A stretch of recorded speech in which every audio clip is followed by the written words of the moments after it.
কিছু মৌলিক সংস্কার ব্যতীত যদি আমরা একই পথে চলি তাহলে আবার এই দেশে নানান ধরনের সংকট তৈরি হবে, স্বৈরাচার তৈরি হবে, ফ্যাসিস্ট তৈরি হবে। সে কারণে আমরা মনে করি যে এই জুলাই গণঅভ্যুত্থানের যারা হত্যাযজ্ঞ চালিয়েছে, নির্মমতা চালিয়েছে, গণহত্যা চালিয়েছে, তাদের একটা দৃষ্টান্তমূলক বিচার হওয়া দরকার। এবং একই সাথে এই গণহত্যার সাথে জড়িতদের রাজনীতি বাংলাদেশে অন্তত হওয়া উচিত না। আমরা তো ইউরোপ আমেরিকার চেয়ে ধরেন বেশি উদার না বলতে গেলে আর কি বিশ্ববাসীর চোখে। সেখানে জার্মানিতে নাৎসিরা কিংবা ইটালিতে মুসলিনের পার্টির সেটাও কিন্তু নিষিদ্ধ হয়েছিল। সেই জায়গা থেকে আমরা এই গণহত্যাকারীদের রাজনীতি নিষিদ্ধের বিষয়েও আলাপ আলোচনা করে, যেটা পীর সাহেবও বলেছে, এবং দ্রুত বিচার যতটুকু সম্ভব সম্পন্ন করা এবং একটা গতি আনা, এই বিষয়গুলোতে আলোচনা করে আমরা একমত হয়েছি।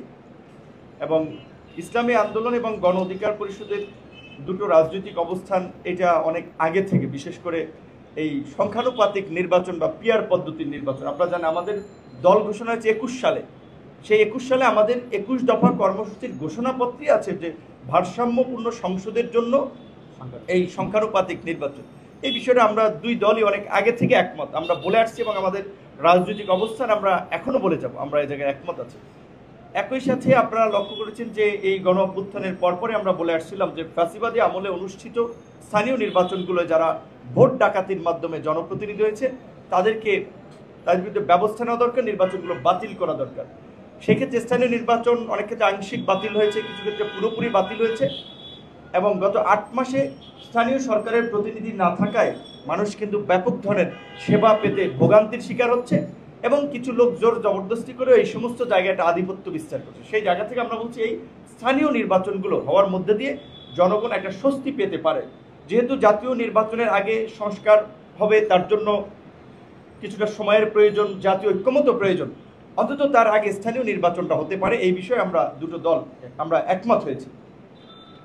একই সাথে এই বাংলাদেশের যে বিশেষ করে ভৌগোলিক কারণে যে বিদেশি আগ্রাসন এবং আধিপত্যবাদী শক্তি সবসময় রাজনীতির কলকাঠি নাড়ার চেষ্টা করে, সেই ক্ষেত্রে ভবিষ্যতে যেন সেটা না পারে, এই জন্য আমরা আধিপত্যবাদ, আগ্রাসনবাদ ও সাম্রাজ্যবাদ মুক্ত একটি কল্যাণমূলক রাষ্ট্র তৈরির বিষয়ে আমরা একমত হয়েছি, যেখানে ইসলামী মূল্যবোধ বিরোধী, ইসলামী আদর্শ বিরোধী কোনো কর্মকাণ্ডকে আমরা নৈতিকভাবে সমর্থন করব না।